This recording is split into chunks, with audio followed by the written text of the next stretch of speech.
আসসালামু আলাইকুম ওয়া রাহমাতুল্লাহি ওয়া বারাকাতুহু। আবার লাইভে আসলাম। আবার বিবি অনার্স চতুর্থ বর্ষে লাইভ ক্লাস শুরু হলো। Portfolio investment analysis and portfolio management. লাইভে কেউ জয়েন করলে অবশ্যই একটা কমেন্টস করবা, এবং দেখা যাচ্ছে কিনা শোনা যাচ্ছে কিনা একটা অবশ্যই কমেন্টস করে যাবে। কিন্তু আমি আজকে বোর্ডের একটা প্রশ্ন করাবো, সেটা হচ্ছে 2000 কত সালে, 4 সালে প্রশ্নটা আসছিল। দেখি প্রশ্নটাতে কি বলা ছিল।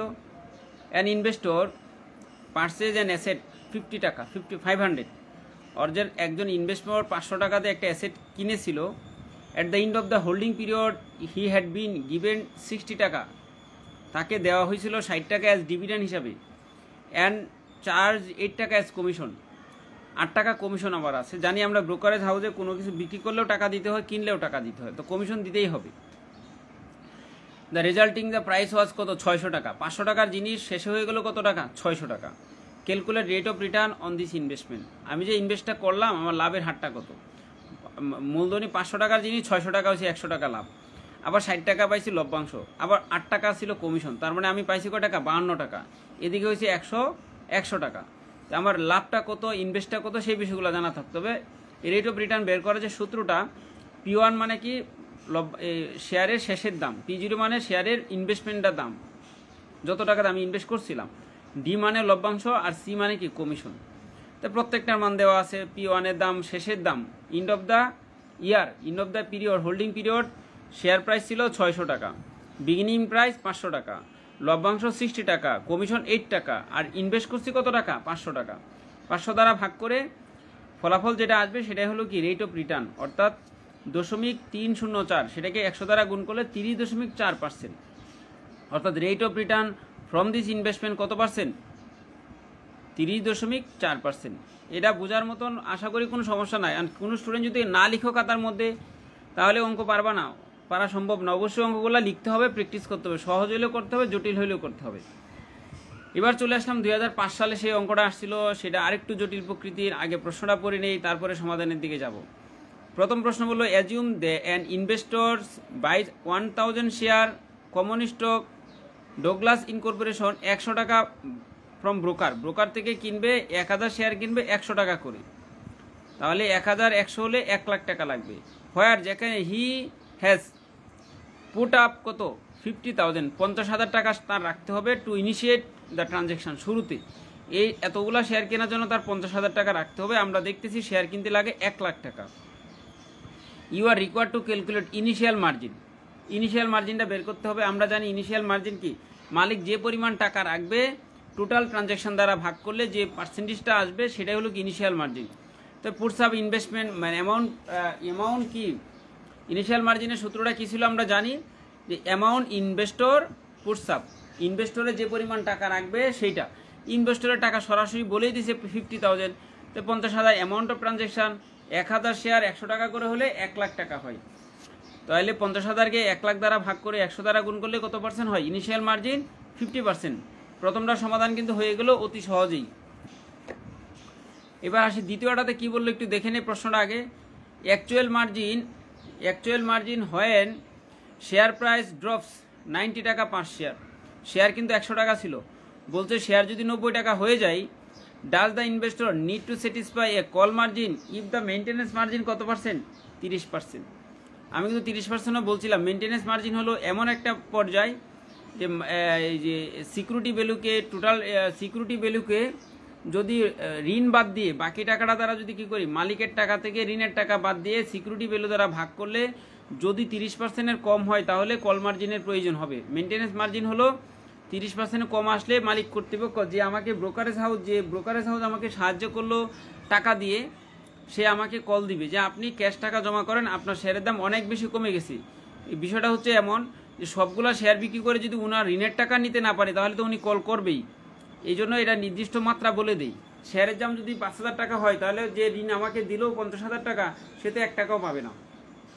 সব শেয়ার বিক্রি করলে ওনার ঋণ সুদ হবে না।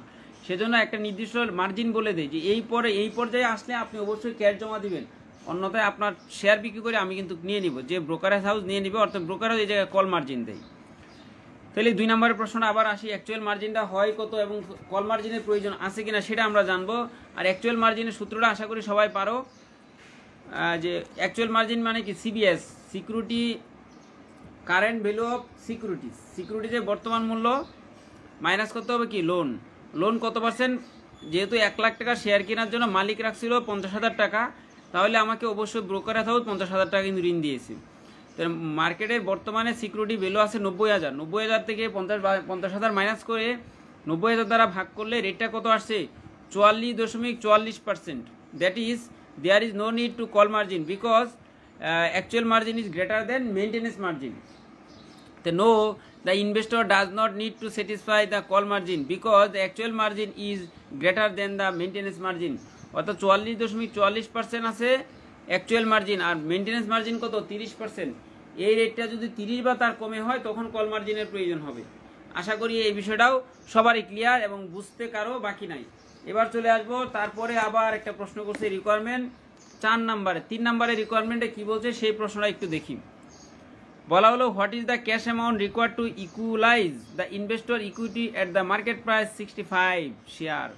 অর্থাৎ কত টাকা মার্কেটে, হ্যাঁ, what is the amount cash required to equalise investor equity, ইনভেস্টরের 65 টাকা যদি শেয়ারের দামটা হয়ে যায়, শেয়ারের দাম যদি 65 টাকা হয়ে যায়, তো কী পরিমাণ টাকা ক্যাশ ডিপোজিট করতে হবে মালিকের মালিকানা সত্ত্ব বজায় রাখার জন্য। যেহেতু মেনটেন্যান্স মার্জিন 30%, আমরা এবার দেখতে হবে যে শেয়ারের দাম যদি 65 টাকা হয় তাহলে কি মেনটেন্যান্স মার্জিন 30-এর কমে নামে কিনা সেটা আগে হিসাব করতে হবে, তারপরে কত টাকা ক্যাশ দিতে হবে সেই বিষয়টা দেখতে হবে।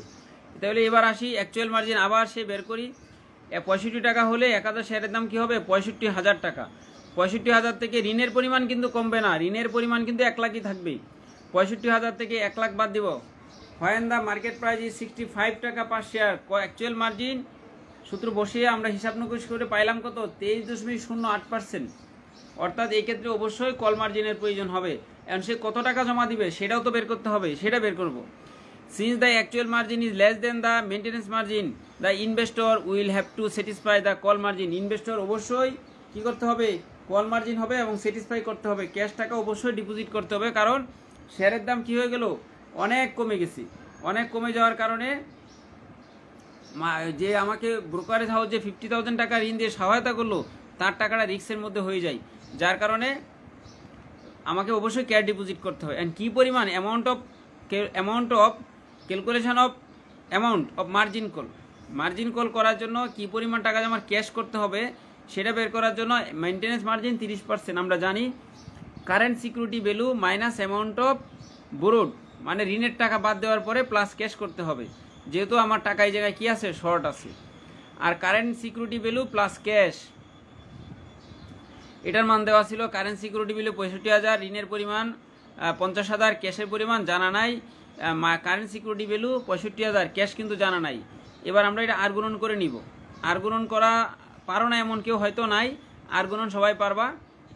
আর গুণন করার পরে আমাদের আর গুণনটাও আমি একটু দেখাই। এই 0.3-এর সাথে এই নিচেরটাই গুণ হবে, সেটা কিন্তু এই পাশে লেখা হলো, আর এটা এই পাশে লেখা হলো। 65,000 থেকে 50,000 চলে গেলে 15,000 হবে। ক্যাশ তো এই পাশে আসেই, তারপরে 0.3-এর সাথে 65,000 গুণ করলে 19,500 হয়। আবার ক্যাশের সাথে 0.3 গুণ করলে 0.3 হবে কি, ক্যাশ।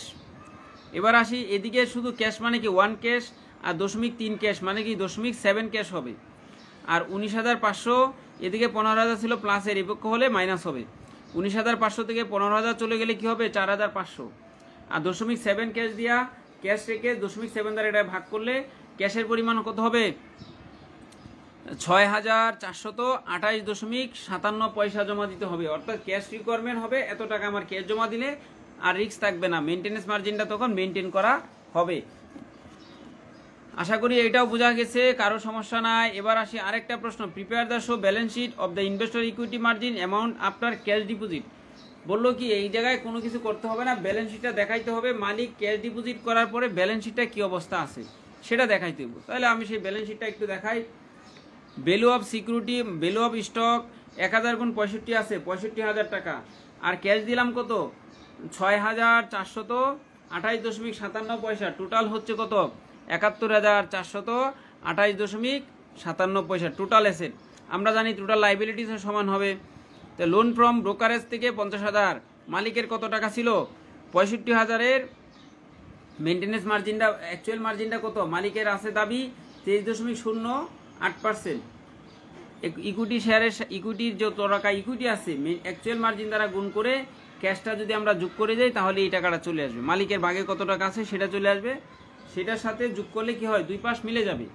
আরেকটা ভাবে করা যায়, 65,000 থেকে যদি কি করি, 65,000 টাকা থেকে 50,000 ব্রোকারেজের টাকাটা বাদ দিলে এই ক্যাশ টাকাটা যোগ করলে কিন্তু হয়ে যাবে, অর্থাৎ দুই পাশ সমান হবে। আশা করি এই বিষয়টা ক্লিয়ার, কারো কোনো প্রশ্ন থাকবে না। প্রশ্ন থাকলে অবশ্যই কমেন্টস করতে হবে। আর এই ক্লাসটা আমি ইউটিউবেও দিব, জেনুইন অ্যাকাউন্টিং একাডেমি।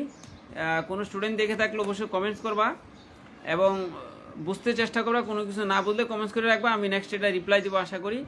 আজকে আর করাবো না, এই পর্যন্তই রাখলাম। সবাই ভালো থাকো এবং সুস্থ থাকো। অঙ্কটা একটু গুরুত্ব সহকারে কিন্তু করতে হবে, অঙ্ক প্র্যাকটিস না করলে এই অঙ্কগুলো কোনোদিন পারবা না। যথেষ্ট আলোচনা করা হয়েছে, তোমাদের আস্তে ধীরে একবার ভিডিওটা দেখো, নেক্সট আবার করতে চেষ্টা করো। আজকের মতন রেখে দিলাম, সবাই ভালো থাকো এবং সুস্থ থাকো। আল্লাহ হাফিজ।